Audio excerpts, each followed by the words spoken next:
Hello friends, कैसे हैं आप सब। आई होप आप सब ठीक होंगे। आज फिर हम तैयार हैं इंट्राडे एंड डिलीवरी के कुछ शेयर लेके, फ्यूचर एंड ऑप्शन के कुछ शेयर लेके। देखते हैं आज हमारे पास इंट्राडे एंड डिलीवरी में कौन कौन से स्टॉक्स हैं। उससे पहले राधे राधे। नाउ स्टार्ट करते हैं इंट्राडे एंड डिलीवरी के। इसमें सबसे पहले है हमारे पास जैन में इसमें प्राइस जो दे रखा है 79 का प्राइस है। आइए इसका टेक्निकली चार्ट देखते हैं।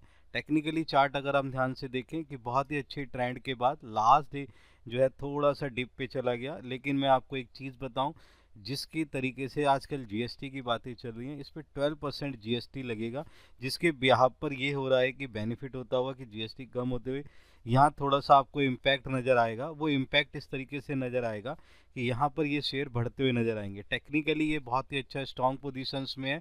दूसरा, यहाँ पर मैं आपको एक चीज़ बताऊंगा कि फंडामेंटली भी ये बहुत ही बेटर पोजीशंस देता हुआ जा रहा है। रेशोज इसकी बेटर पोजीशंस पे है। इस तरीके से हम ये कह सकते हैं कि यहाँ पर ये जो चीज़ है ये बढ़ता हुआ नज़र आएगा।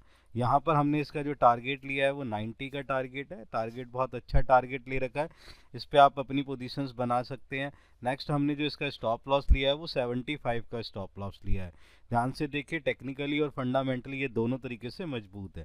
नेक्स्ट अगर हम देखें ध्यान से तो वीआईपी के ऊपर है। वीआईपी का जो प्राइस है वो कितना है, 489 का है।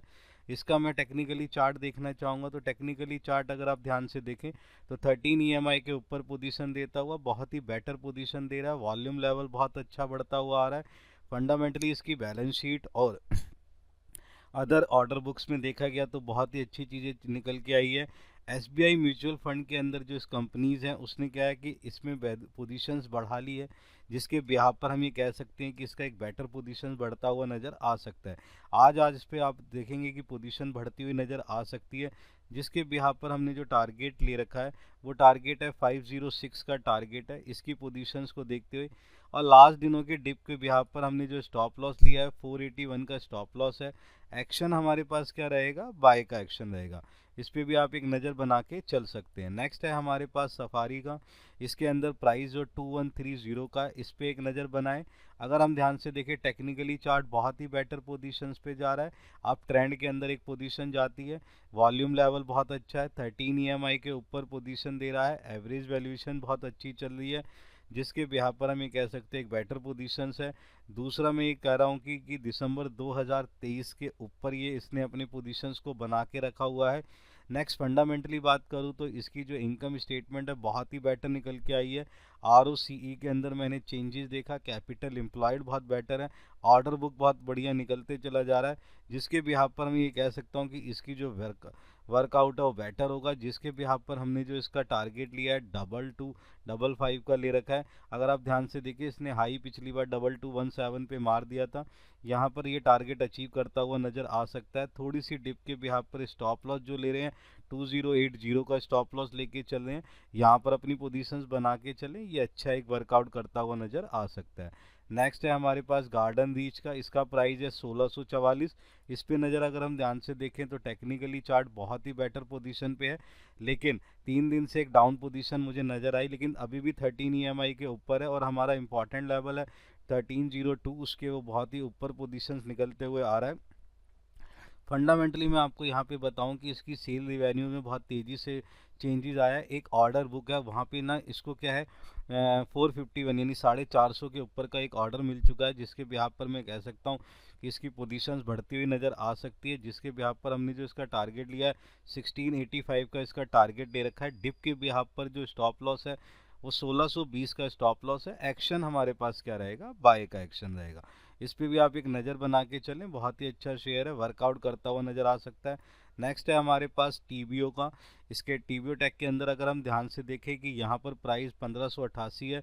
अगर यहाँ पर हम इसका टेक्निकली चार्ट देखना चाहें तो टेक्निकली चार्ट बहुत ही बेटर पोजीशंस पर है, लेकिन 3-4 दिन के अंदर एक कंसोलिडेट पोजीशंस और एक बिकवाली की पोजीशन दिखाता हुआ नज़र आ रहा है। लेकिन अगर मैंने इसकी जो फंडामेंटली चीज़ें देखी वो बेटर पोजीशन में, बैलेंस शीट बेटर पोजीशन दिखा रही है, इनकम स्टेटमेंट एक बेटर पोजीशन दिखाता हुआ नज़र आ रहा है। और दूसरा क्या है कि ये गोल्डमैन जो सर्वे यहाँ पर पोजीशन जो है वो बढ़ती जा रही है। एक जो बहुत ही बड़ा ब्रोकरेज हाउस है उसने इसके ऊपर बहुत अच्छा पैसा लगाया है, टारगेट इसको बढ़ाने की कोशिश करी है, जिसका मुझे लग रहा है कि इम्प्रूवमेंट होता हुआ नज़र आएगा, जिसके बिहाफ पर अपन लोग टारगेट ले रहे हैं 1615 का।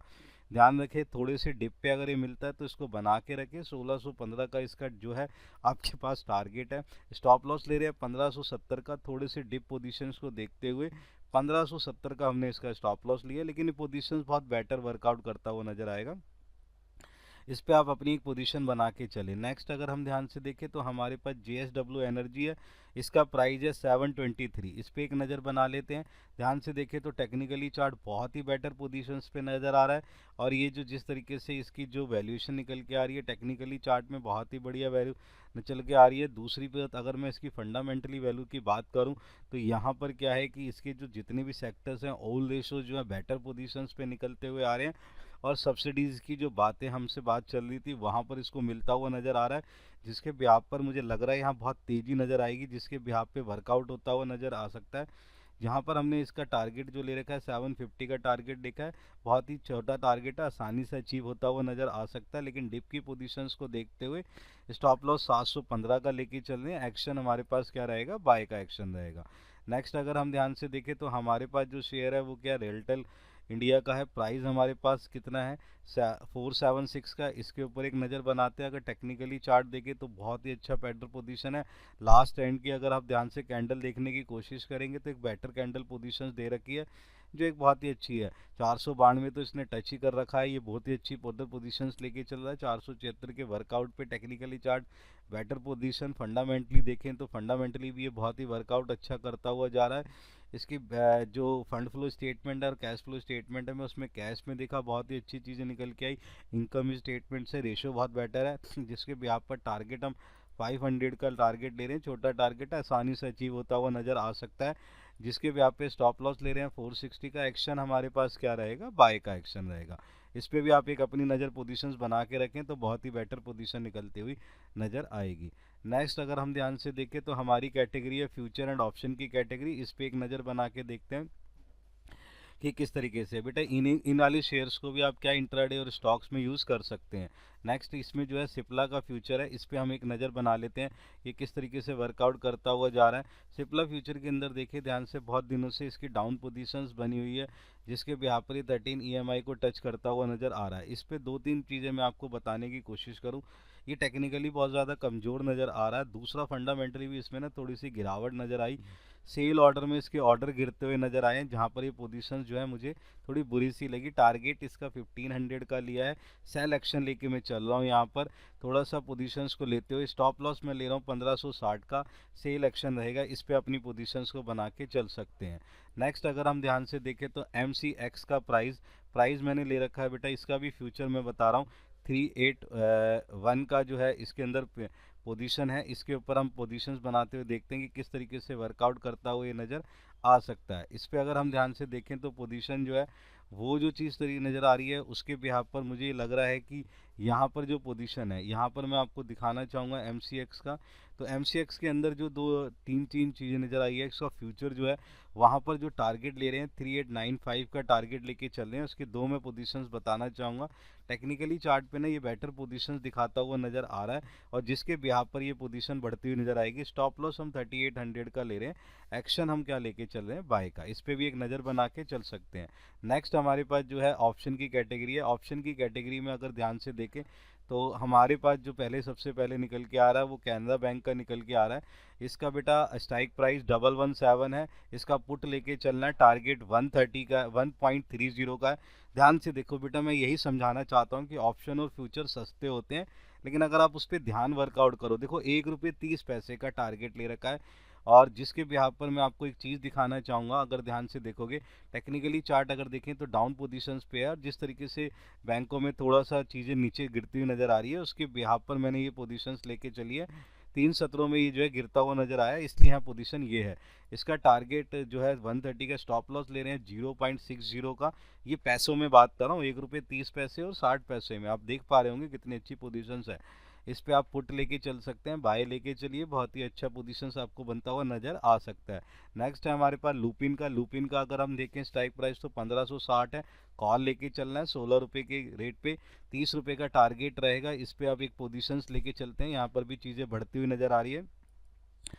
यहाँ पोजीशन अगर हम टेक्निकली चार्ट पे देखें तो एक डाउन पोजीशन है, लेकिन लास्ट डे इसने वर्कआउट बहुत अच्छा पोजीशन देता हुआ नजर आया। फंडामेंटली ऑर्डर बुक में जो चीज़ें बढ़ती हुई नजर आई है उसका इम्पैक्ट आज इसके ऊपर नजर आ सकता है, जिसके बिहाफ पर हमने इसका जो स्टॉप लॉस है वो 11 और टारगेट 30 लेके रखा है। इसके बिहाफ पर भी आप कॉल का बाय करके चल सकते हैं। तो ये कुछ ऐसे शेयर हैं जिस पे आप आसानी से वर्कआउट कर सकते हैं और इनको यूज़ कर सकते हैं। तो यूजुअली आप जब इन चीज़ों को देखते हैं और उसका फ़ायदा उठाते हैं तो प्लीज़ कमेंट करने की कोशिश करें और इसका फ़ायदा भी उठाएं। तो देन इसी तरीके से हम मिलते हैं अपनी नेक्स्ट सीरीज़ के अंदर। Good bye.